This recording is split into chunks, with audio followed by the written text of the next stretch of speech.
they are on offense, could they be on upset alert going to Missouri, knowing that probably their players are not as interested as they were a few weeks ago because at Georgia you're thinking SEC championship game and maybe college football playoff, Luke's? Yeah, I think they're on upset alert for that and probably a variety of other reasons. If Missouri's quarterback is healthy, he can go, he's a real problem because offensively Missouri is really talented. So if you get into some type of track meet scenario, are you equipped offensively if you're Georgia to keep up? I think the answer to that is no. And so disinterested, feeling sorry for yourself, the potential to allow Florida to beat you twice. And think about it from Missouri's perspective. What do they have to lose? They're just trying to field a healthy team every week. They don't care who it is. They just want to play a game. So their mindset is about enthusiasm and energy of just getting to play. And I think that can carry a lot of weight. Okay, so that's something to monitor. I don't think it's a game maybe some of our audience is that locked into.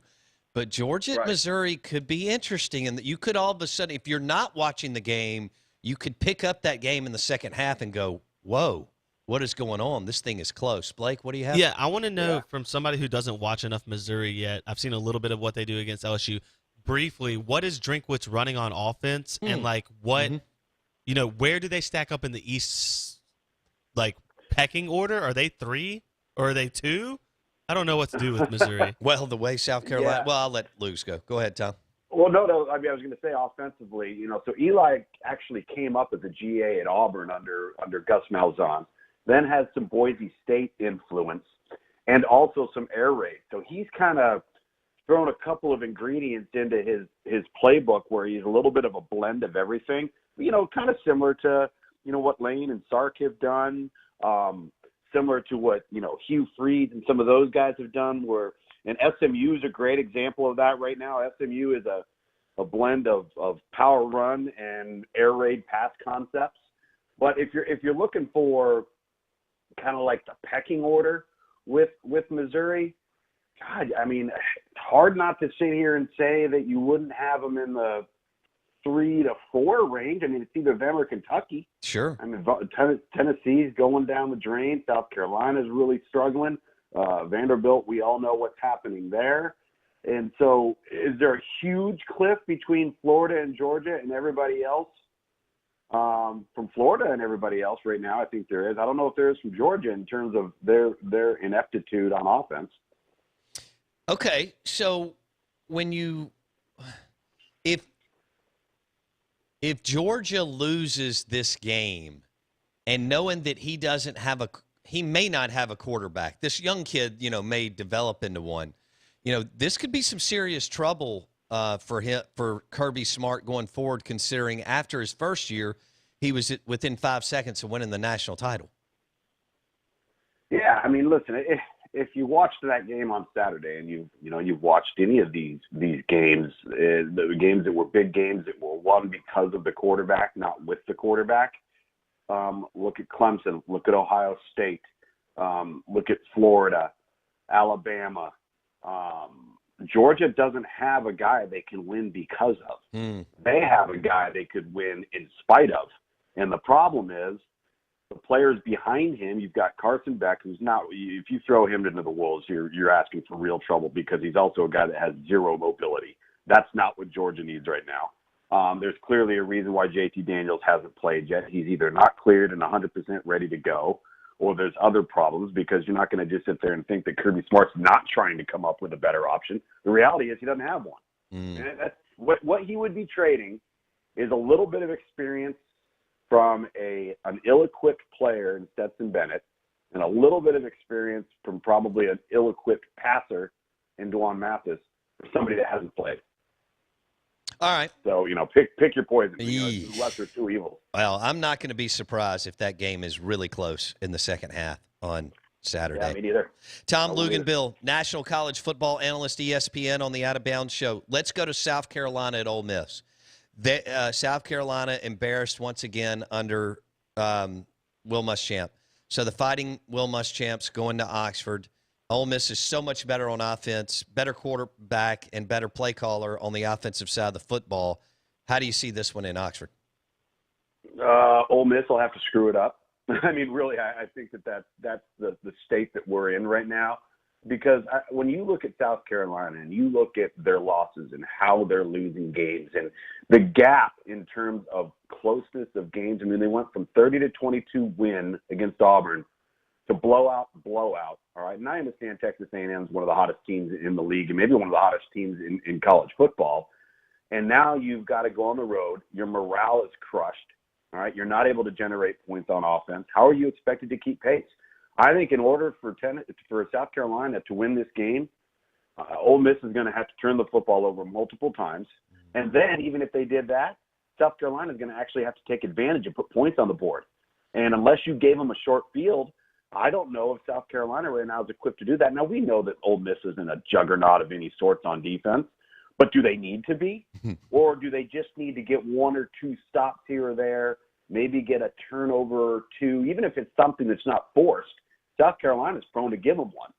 And then I think the offense takes over. So this is a great opportunity, in my opinion, for Ole Miss to gain some confidence and to get back on the right column and build towards the future. But I just don't see South Carolina not only having the athletes but having the attitude right now to get back in the win column. And would you be surprised if Ole Miss scored over 35 points?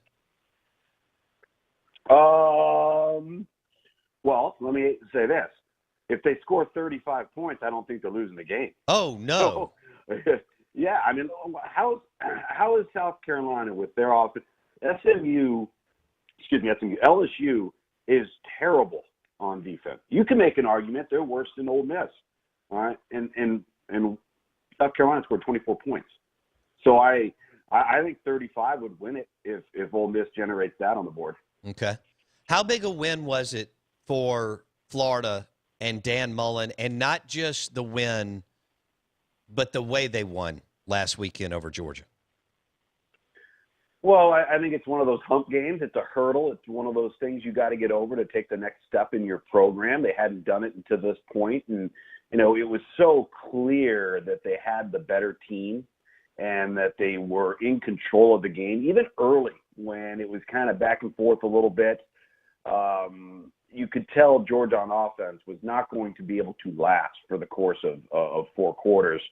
I just, there's part of me, and you guys have seen this in your state, that if Todd Grantham would just lay back and keep the ball in front of him and minimize the risks, they would give up so many fewer plays than they're giving up now. And it's like he can't help himself, right? He wants to try to expose you, and he wants to try to create an explosive play, and sometimes at the risk of being unsound. And if the opponent finds the unsound area, which Georgia was not capable of doing, they did it a little bit early, then you're going to get exposed. And I can't help but think how much better Florida would even be if you cut half of those risks in half on defense for Florida. I could not agree more with you on Todd Grantham. And I like Todd. But third in Grantham. Oh, yes, no doubt. That's the phrase in the league, third in Grantham. Tom Luginbill on the Out of Bounds Show, brought to you by the premium cigars at Havana Smoke Shop, I-55 North, and at the Reservoir across from Shaggy's. Tom, who's more dysfunctional on offense? Ex-Saban defensive coordinator assistants who are head coaches. Georgia, South Carolina, or Tennessee? More dysfunctional on offense, Georgia, South Carolina. Well, right now I think it's Tennessee. Tennessee doesn't know which way's up, and they cannot. They can. At least Georgia can run it, right? At least South Carolina, to some degree, attempts to run it. Tennessee can't do anything right now, and they are going. It's interesting because they have turned into the team that they were in week 3 a year ago. It's like they've reverted back to everything that can go wrong, does go wrong, self-inflicted wounds, no confidence, finger pointing. They've really regressed. I mean, it's unbelievable to watch that team and see their inability to function. Blake, you have a question for Tom Luginbill, National College Football Analyst, ESPN? Yeah, it kind of builds off what Bo just said. At one point Saturday, Georgia goes up 14-0. Florida goes on a 41-7 run, and Georgia's 7 was a pick six. So my question to you is kind of built on what Bo said. When you look at Dan at Florida, when you look, I guess, at Elijah Drinkwitz at Missouri, they're the only two offensive coaches on the SEC East side right now. So which of the three schools that we just mentioned, and I know you can pretty much take Georgia out, so which of the two schools, Tennessee and South Carolina, makes a move first, and who do they go get to take advantage of the opportunity to maybe be second or third and always have a chance to play for first in the SEC East? Well, first off, I've never been convinced that if the head coach is a defensive guy, you can't be successful. I've never been convinced of that. I think Pete Carroll and Nick Saban and Mark D'Antonio and a host of others have proven that that's not the case. But I know that we're in a climate where everybody wants the hotshot young offensive coordinator that's put up points somewhere and has coached quarterbacks preferably. The answer to your question, I don't think revolves around anything other than public finances in this climate. The optics are going to get involved here. And with what we're going through with the pandemic, the financial impact that it's having on universities, you're going to have presidents and board of trustees and athletic directors that are going to have an awfully difficult time explaining how they are losing the money they're losing, but would choose to fire a coach and then have to pay him $14 million. I'm not saying that people won't do it. What I'm saying is it doesn't have a good look, and it's not going to leave a good taste, which may leave a lot of these universities to give their guy a flyer for one more season. And it's going to take an administration that doesn't care what the public thinks. Well, good luck with that, because they're all bureaucrats and that's all they care about. I agree. You're going to have to find somebody that says, we don't care. We've got a private donation. We're paying it off. But if you're not somebody that has the private donation, and that's coming out of the athletic department budget or the endowment, how do you explain that? I'm not saying it's right. I'm not saying it's wrong. I'm just saying that's the issue they're going to run into. I think Tennessee, South Carolina, Vanderbilt will all within the next 18 to 24 months have new coaches. I just don't know if it's a short term or if we're going to see that down the road. Hugh, if you had to bet $100 with everything you just talked about, Hugh Freeze to South Carolina or Tennessee this year, or neither open up? It's interesting. The question is, he's paid a dear price. His family's paid a dear price. He was exposed publicly in a negative fashion. And I know one thing that this league does not like is they don't like the conference being tarnished by personal conduct. So the question is going to be how welcoming would he be, not only from an institutional standpoint, but from a league standpoint. Does he have to go? Does he have to continue to be on probation? I don't know the answer to that question. I know it will be a discussion that will be brought up. I think when you have improprieties around the program, you have personal conduct outside of the program, those are things that linger and stick with you, right, wrong, or indifferent. That's the world that we're living in.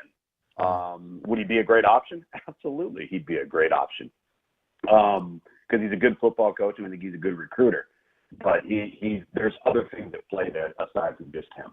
Tom Luginbill on the Out of Bounds Show, brought to you by Havana Smoke Shop. Lugs has a couple more minutes here before he has to jump. I don't have a lot of confidence in either Fulmer or Tanner, two national championship coaches in football and baseball. Not convinced whatsoever that they're good ADs. Is that the landing spot, though, that you would think he would go with over like a Michigan or a Texas if they moved off of their guys, Tom?